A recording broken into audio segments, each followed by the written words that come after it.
Hi there, welcome back to the feather nest. Okay, so we have been hatching out for like 2.5 days now. It's getting crowded in there. You can tell everybody's almost done. And so it's time to get your brooder set up. And think about, like in my case, I have two different sets of chicks hatching out. I have a divider, so I have to take out one set, put bands on them, put them in. So I need to think about that, get it all ready, get it set up, get it. So the faster you can transfer them from this warm little spot to their warm little brooder, the better. It's just less temperature changes on them. Okay, so first, I always kind of take a glimpse and see what I'm dealing with, how big a mess I got to clean up, how many are still hatching, how many I'm going to be moving to the brooder. Just kind of quick. Okay, so first, I took out all the pink ones that I had, put the bands on them. I use little kids' hair ties. And I will double them on my finger and put them on their little leg without popping them. Then when they get a little bit bigger, I will change the band out. I'll just cut them off and put one on without doubling it. And by that time, I usually sell my chicks. Like I don't even keep them that long. So, I've tried the zip tie bands. I have a hard time getting them small enough. Sorry, there is like a hair on me. I've had a hard time getting them small enough to stay on their little legs, but giving them enough room where they'll be able to grow without having to change off that zip tie every 5 seconds. I just didn't like the way they work out. So I like the little rubber bands. They're easier. They have a little bit more give. Okay, so first thing I did was take out those guys. And then I realized I had two. One was stuck because it had gotten one wing stuck. And so the whole chicken was stuck. And then another one was still hatching. So those two guys are still in here. Everybody else has already been moved to the brooder. Let's go look at what some of mine look like. I have got this double-decker. Now, I hatch a lot of chicks through the year, especially in the spring. That's why I went and got this big old thing. But even things like this is an old rabbit cage.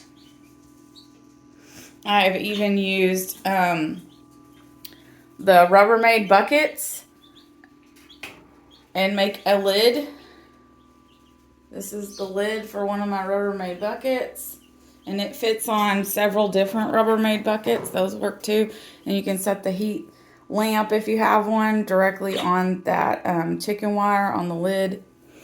I like having metal cages. It's just better with the heat lamps. Those work for me. I know a lot of people hate them and use the brooders, but I mean, not the brooder, the heat plates.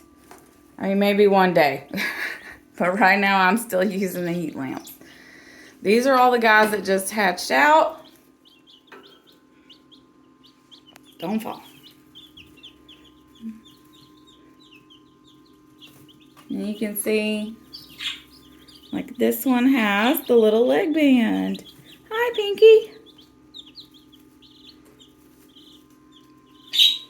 And they're all getting warm together. I had this little guy yesterday who I noticed in there was throwing his head backwards, which is wry neck. So I quickly snatched him out. He's been in the brooder since yesterday. Gave him some a drop directly in his mouth. About 4 hours later, maybe 5 hours later, another drop in his mouth. And then woke up this morning, he's fine. Sometimes you have to do it for another day, but he woke up fine. He wasn't that bad. I've seen him worse. I've seen him a lot worse. Every now and then you just get a problem child. I've got their food and water on this end, away from the heat. They're all down here right now. I just put them in. They will eventually work their way down and find the food and the water. I don't need to dip them in when they're this little, straight out of the brooder. They will figure it out. They'll start to migrate down there. One will tell another, and they'll all be down there eating it empty. Okay. Let's go take a peek.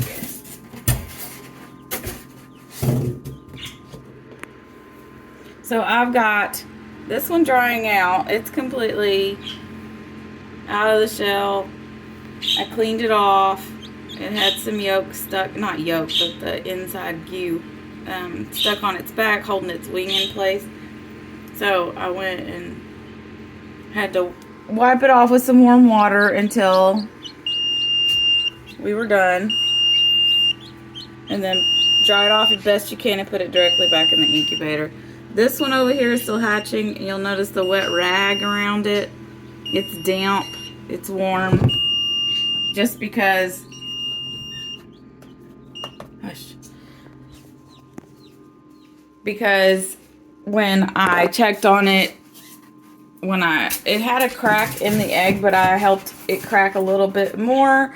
You could tell part of the inside lining, just right where he had made the crack, had already started to kind of dry out, turn white right there at that little spot. And so I put a damp rag over so that he doesn't get stuck like the other one did.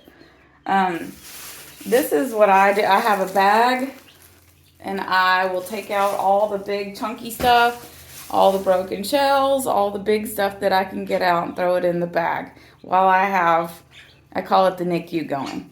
And then once those guys are done, I will take out all of that paper towels that we had lined in the bottom, because I don't know if you saw how dirty they have gotten.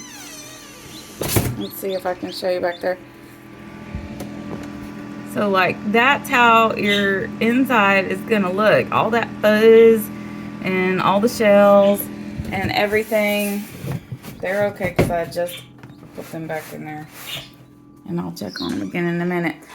So at the end, I will take out all that paper towel. You can just roll it up, keep the mess inside of it, and just, roll it onto itself. Put that in the trash. Take that black shelf liner, and we're going to wash it out with Dawn dish soap. Make sure you rinse it and squeeze it out because it will hold the soap inside it. And then hang it up to air dry. And then it's time to get the incubator. This one is pretty good. I can just take it in the bathtub, except for the lid part. Hose it all out, clean it all out. I spray mine down with a bleach water solution. Leave it sitting for a second. Come back 30 minutes, an hour later, and rinse it all off. And then let it air dry. And then when it's almost dry, I will put it together, and the heat from the incubator will dry it out the rest of the way. And then set it all back up and be ready to go again. We have a show coming February 26th in Buffalo. So these babies that just hatched will be going to that show. I will be setting both my incubators. Here we go. Both my incubators will be getting set this weekend.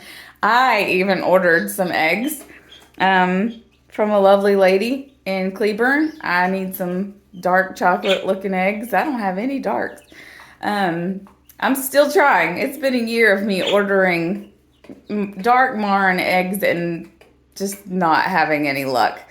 So, I mean, it's just trial and error. It is a long, hard process sometimes, but it's cute and fun too.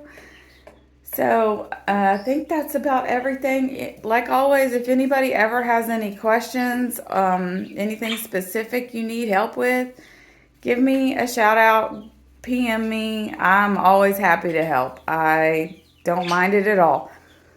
And I guess that's about everything for today. Until next time, happy hatching. Say bye, guys.